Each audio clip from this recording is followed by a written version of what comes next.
Jika aku berada dalam kesesakan, Engkau mempertahankan hidupku ini, dan tangan kananmu menyelamatkan aku. Yesus akan menyelesaikan bagiku. Jika aku berada dalam kesesakan, Engkau mempertahankan hidupku ini, dan tangan kananmu menyelamatkan aku. Salam damai Tuhan kita Yesus Kristus menyertai kita sekalian. Semoga hari ini kita semua dalam keadaan sehat walafiat. Saudara-saudari yang dikasihi Tuhan, kita berjumpa kembali dalam renungan harian Santapan Jiwaku.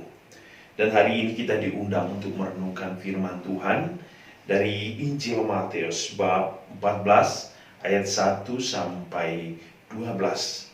Marilah kita bersama-sama mendengarkan firman Tuhan. Inilah Injil Yesus Kristus menurut Matius. Sekali peristiwa sampailah berita tentang Yesus kepada Herodias, raja wilayah.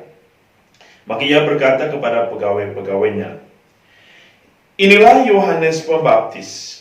Ia sudah bangkit dari antara orang mati, dan itulah sebabnya kuasa-kuasa itu bekerja di dalamnya."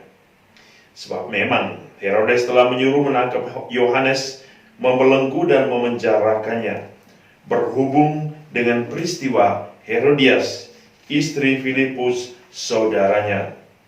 Sebab Yohanes pernah menegur Herodes, "Tidak halal engkau mengambil Herodias." Herodes ingin membunuhnya, tetapi ia takut kepada orang banyak yang memandang Yohanes sebagai nabi. Tetapi pada hari ulang tahun Herodes, menarilah putri Herodias di tengah-tengah mereka dan menyenangkan hati Herodes, sehingga Herodes bersumpah akan memberikan kepadanya apa saja yang dimintanya. Maka setelah dihasut oleh ibunya, putri itu berkata, "Berikanlah kepadaku di sini kepala Yohanes Pembaptis di sebuah talam." Lalu sedihlah hati raja, tetapi karena sumpahnya dan karena tamu-tamunya, diperintahkannya juga untuk memberikannya.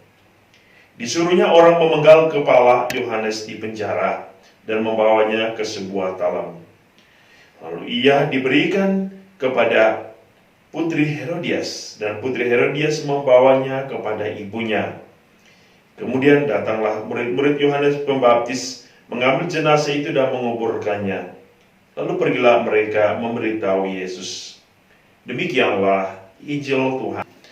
Saudara-saudari yang dikasihi Tuhan, hari ini kita mendengar sebuah kisah tentang bagaimana Herodes memenggal kepala Yohanes Pembaptis. Saudara-saudari, apa yang bisa kita petik, apa yang kita bisa pelajari atau kita renungkan dari bacaan-bacaan hari ini? Pertama, bersama Yesus merupakan satu sukacita. Sukacita lahir dan batin, jiwa dan raga. Oleh karena setiap orang yang memiliki Kristus atau memiliki Allah, tinggal bersama Allah, percaya kepada Allah, mau hidup di dalam Allah dan kehendaknya, ia mempunyai satu jaminan akan kehidupan yang kekal. Dari peristiwa hari ini, kita bisa belajar dari Yohanes Pembaptis. Ia orang yang jujur, ia orang yang tegas, ia orang yang berani untuk menyatakan kebenaran Allah kepada Herodes. Dan kita tahu, ketegasan Yohanes adalah bukti bahwa kasih dan cinta serta kebenaran Allah melampaui segala kekuasaan. Ketika Yohanes menegur Herodes bahwa tidak halal Herodes mengambil Herodias, sebab itu adalah suatu perzinahan. Yohanes mengingatkan Herodes akan dosa.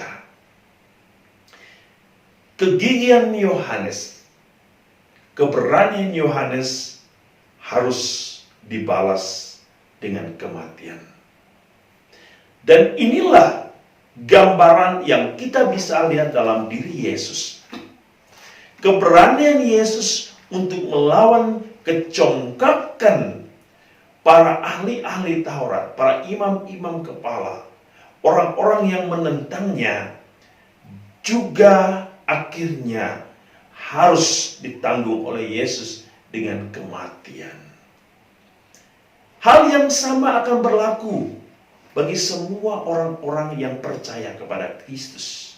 Dan itulah yang terbukti dalam diri orang-orang kudus, para martir yang telah menyatakan kebenaran. Di satu sisi kita akan melihat bagaimana Herodes dengan gambaran yang sangat berbeda dari gambaran Yohanes. Herodes seorang penguasa yang kejam, seorang penguasa yang keji, tetapi ia mempunyai hati yang lemah. Ia tidak mempunyai budi pengerti dan kebijaksanaan. Ia tidak mempunyai hati nurani. Ia tidak bisa membaca, ia tidak bisa menilai, ia tidak bisa memutuskan apa yang benar baginya. Bahkan ia tidak jujur, ia tidak tegas dengan dirinya sendiri. Ia lemah oleh karena kekuasaan. Saudara-saudari, Allah melimpahkan kepada setiap orang kekuasaan untuk mengendalikan diri. Kekuasaan untuk mampu menentukan yang terbaik di dalam kehidupannya. Kekuasaan untuk mampu melihat kebenaran Allah di dalam hidupnya. Peristiwa hari ini mengingatkan kita semua bahwa kita akan mengalami hal yang sama. Kita mungkin ditolak ketika kita menyatakan kebenaran. Kita akan dilawan. Tetapi Yesus mengingatkan kita, katakan ya jika ya, sebab di luar dari itu berasal dari iblis. Jikalau Herodes menyatakan ya, siap melaksanakan apa yang senantiasa dinasihati oleh Yohanes, maka sesungguhnya ia berada bersama kemuliaan Allah. Tetapi ketika ia menolak, ia memilih jalannya sendiri, yaitu jalan kehancuran. Setiap orang yang menerima Allah secara tegas, dengan jujur mengakui Allah di dalam hidupnya, dalam perkataan dan perbuatan, yang menerima kemuliaan Allah. Namun sebaliknya, jikalau ia takut oleh karena kekuasaan dunia, oleh karena ketamakan, kecongkakan, kesombongan dan kerakusan akan kenikmatan dunia, maka ia akan menerima keputusan, yaitu penderitaan. Kita diundang hari ini untuk berani menentukan kebenaran yang mutlak. Kita dituntut untuk berani menyatakan bahwa hanya di dalam Allah kita menemukan kejujuran, ketulusan, kebahagiaan yang sejati dan teristimewa kebenaran itu sendiri. Marilah saudara-saudari, teruslah belajar, teruslah tinggal bersama Yesus. Sebab di dalam Yesus kita akan menemukan makna dari hidup yang sesungguhnya, yaitu cinta sejati dan keselamatan. Semoga Tuhan yang Maha Kasih, Tuhan sumber keselamatan dan kebenaran kita, akan senantiasa melindungi kita, memberkati kita dengan berkat-Nya yang berlimpah. Dalam nama Bapa dan Putra dan Roh Kudus. Amin.